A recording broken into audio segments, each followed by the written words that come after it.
Il y a de la nostalgie dans ce que joue Almeida, et pas seulement à cause du violon.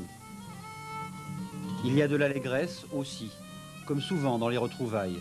Ce matin d'été là, dans un foyer de quartier de la région marseillaise, ceux qui ont grandi ici ont redécouvert des airs du pays de leur père.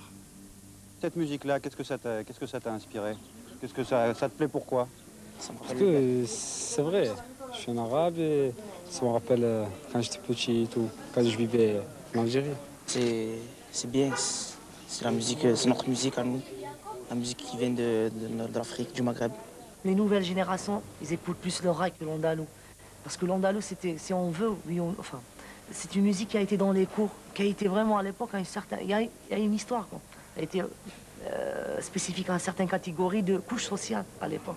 Mais nous, non, notre volonté, notre souhait, c'est de faire écouter cette musique, de la rendre populaire. C'est une musique classique, mais la faire écouter plus à des gens. Et ça a été prouvé parce qu'on a joué dans plein de centres sociaux à Marseille. Et les gens ont écouté cette musique, parce qu'il y a une manière de jouer cette musique. Si on fait une nouba d'une heure, c'est vrai que le jeune qui n'a jamais écouté, il décroche. Mais il faut essayer de faire le style Almeida, quoi. Je veux dire que arranger, donner cette touche-là de bonheur, de joie avec d'autres musiciens pour que le public ne décroche pas.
On était 10 à l'origine, 10 musiciens à Oran. Le groupe s'est créé à Oran en 1990. Et 3 de ces membres-là, qui faisaient partie d'une école arabo-andalouse internationale, a quitté en fait, cette école pour former le groupe. Mais les 3 se retrouvent par hasard à Marseille. Ils se sont installés à Marseille et ils avaient encore envie de rencontrer d'autres gens. Et ils ont étoffé, ils ont enrichi leur répertoire par le partage avec d'autres styles de musique, tels que le flamenco et le jazz. On s'est rencontrés dans un café, on a pris un café, on a discuté. Ça s'est très bien passé. Puis on a passé l'après-midi ensemble à manger des gâteaux et boire du thé à la menthe. Puis on a tout d'abord essayé un petit peu faire une première approche. Hakim a joué les morceaux à la guitare, m'a montré un peu le répertoire. Pour moi, ça a été assez difficile comment dire, de différencier d'un morceau à l'autre, de différencier les mélodies, parce que tout était un peu sur le même mode, il me semblait. Et puis, au fur et à mesure, j'ai pu avoir plus de précision, quoi.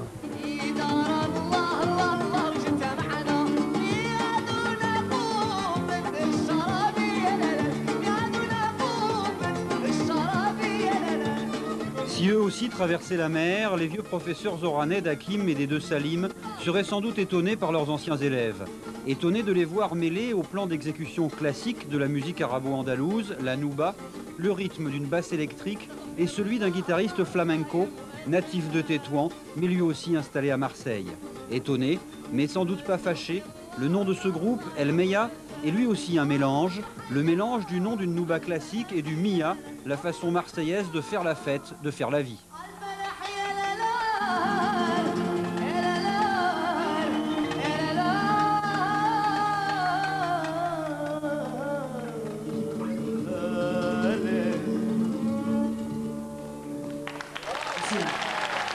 Merci, super.